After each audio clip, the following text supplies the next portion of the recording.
bakunzi b'Imanzi Media TV. Muri iki gitondo rero tubyukanye inkuru y'akababaro, tubyutse dufite intimba mu mutima, kubera inkuru y'akababaro tubyutse tubona ku bitangazamakuru bigiye bitandukanye.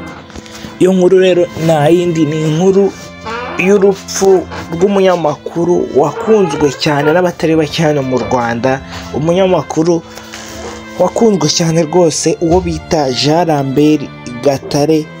Rero uyu Jean Lambert Gatare muri iki gitondo tukaba turamutse twumva inkuru zivuga ko atakiri mu mwuka w'abazima, bivuze nyine ko yitabye Imana imuhe iruhuko ridashira, Imana imutuze aheza. Umunyamakuru Jean Lambert Gatare wakoreye ibitangazamakuru bitandukanye hano mu Rwanda yitabye Imana mu ijoro rishyira kuri wa gatandatu, aguye mu Buhinde aho yari yagiye kwivuriza. Urupfu rw'uyu mugabo rwamenyekanye mu rukerera rwo kuri uyu wa gatandatu tariki ya 22 Werurwe umwaka wa 2025.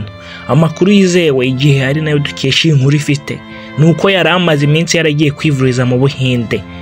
Ku wa gatanu tariki 21 Werurwe nibwo yatangiye kuremba cyane ndetse birangira yitabye Imana. Jean Lambert Gatare ni umwe mu banyamakuru bakunzwe cyane mu Rwanda, by'umwihariko mu bijyanye n'imikino ndetse no kwamamaza. Yatangiye gukora kuri Radio Rwanda mu mwaka w'1995. Guhera mu mwaka wa 2011 yatangiye gukora Isango Star. Mu mwaka wa 2022 nibwo yagizwe umuyobozi w'agateganyo w'ikinyamakuru Rushyashya. Yes, murumva rero ko iyi nkuru irababaje, mbese sinzi ukuntu nabivuga ko nanjye ndi mu bantu bakunze uyu mugabo, ariko nyine Imana yamukunze kuturusha. Rero ushaka kumenya byinshi kuri Jean Lambert Gatare wahoze ari n'umufana wa Rayon Sport ukomeye, akomeza kubana natwe tukakugezaho nyine byinshi ku buzima bwiwe cyangwa ibyo akunda, na byinshi ku mwuga w'itangazamakuru ari naryo abantu benshi twamumenyeyeho. Yes, Jean Lambert Gatare rero umwe mu bakunzi bakomeye ba Rayon Sport avuga ko rimwe na rimwe kogeza imikino yo kipe akunda byamugoraga, agahitamo kwigwandika cyangwa kwirwaza ngo adasabwa kujya kuyogeza. Uyu mugabo w'inararibonye mu itangazamakuru rya siporo, aho yakoze igihe kirekire kuri Radio Rwanda ndetse no ku Isango Star mu kiganiro cyitwa Real Time, yavuze ingorane yagiye agira zo guhuza umwuga w'itangazamakuru ry'imikino no kuba umufana w'ikipe. Yagize ati, ntabwo nibuka neza umukino waba waranteye kugira amarangamutima emotion mu buryo bukomeye. Abo twakoranaga ba Kajugiro Fidele, ba Yves Marcel na Batitie, hari igihe nageraga gutya ngashyiramo agakoryo match zikomeye zareho nkirwandika sinzogeze zikogezwa n'abandi. Yavuze ko kuryoherwa no kureba umukino wa Rayon Sport abifatanya no kogeza byamugoraga, ariho yaheraga yigira inama yo kwirwaza kugira ngo abone uko akurikira umukino yicaye muri stade nk'abandi. Ati burya niyo uri kogeza umukino ntihazagire ukubeshya, ntabwo uba wawurebye, uba uri ku kazi kurusha uko uri kuryoherwa nawe. Kandi na kenshi kugira ngo mbone uko ndyoherwa nabihirikiraga Kajugira cyangwa Yves Bucyana, nanjye nkicara muri stade nkareba umukino nk'abandi. Gatare yagarutse ku gakoryo kasakaye aho ngo rimwe ubwo yagezaga umupira wa Rayon Sport ari kumwe na Marcel Rutagarama ngo Rayon yatsinzwe igitegaho kucyogeza, agira ati baratwishyuye sha. Avuga ko ibyo atigeze abivuga, ati mu by'ukuri n'urwenya ntabwo byigeze bibaho. Urwo rwenya rwakwirakwijwe n'umwe mu bayobozi ba PRFC, ndashatse kuvuga izina, ukunda umupira cyane agakunda no gutebya. Yajyaga ahura na Marcel ari wenyine akamubwira ati uribuka kubwira Gatare ngo baratwishyuye sha. Yahura nayo bakamubwira ngo uribuka kubwira Gatare ngo baratwishyuye sha. Yahura nanjye ati uribuka kubwira Marcel nayo ngo baratwishyuye sha.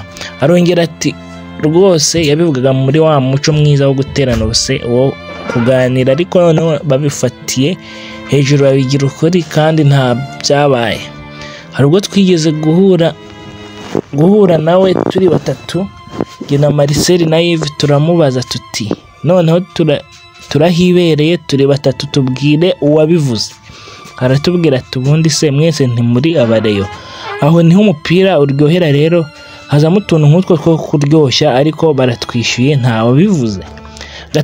Gatare ni umwe mu batanze umusanzu ukomeye mu itangazamakuru rya siporo, haba mu kogeza umupira no kuvuga amakuru y'imikino, akagira indi mpano ihariye yo kwita abakinnyi amazina bitewe n'imyitwarire yabo mu kibuga. Mu buryo yise amazina, harimo Bokota yise Gikurankota, Haruna yise Fabregas, Twagizimana Fabrice yise Ndi ku kazi, Ndayishimiye Eric yise Bakame, Rubavu ahita muri Brazil kubera impano z'umupira zikomokayo. Aho yemeza ko ibyo yabifashwagamo n'iraribonye mu mikino witwa Migambi. Arongera ati mwicaranaga na Migambi tukaganira ku bakinnyi, nuko twicaye neza nza kuvuga nti ariko uziko i Rubavu wagira ngo ni muri Brazil y'isi, ninjye wazanye iryo zina mvuga bariya ba Haruna nti aba bana ni aba Brazilien, nshaka kuvuga ko i Rubavu ari ikigega cy'impano z'umupira w'amaguru mu Rwanda. Haruna namwise Fabregas, najya no muri Tanzania nkumva bamwise Fabregas, umuntu yabaga yabikuye mu biganiro yagiranye n'abandi banyamupira. Nuko rero ngaya amateka Nyabigwi cyangwa umunyamakuru wakunzwe cyane hano mu Rwanda, cyane cyane mu bijyanye na siporo n'imikino, Jean Lambert Gatare. Tuvuganira akaba yitabye Imana aguye mu bitaro byo mu Buhinde aho yari yarwariye, akaba yazize uburwayi. Rero twabwira abo mu muryango we bihangane, twabwira abakunzi be bihangane, kandi Jean Lambert Gatare agire iruhuko ridashira. Remember to subscribe on Imanzi Media TV.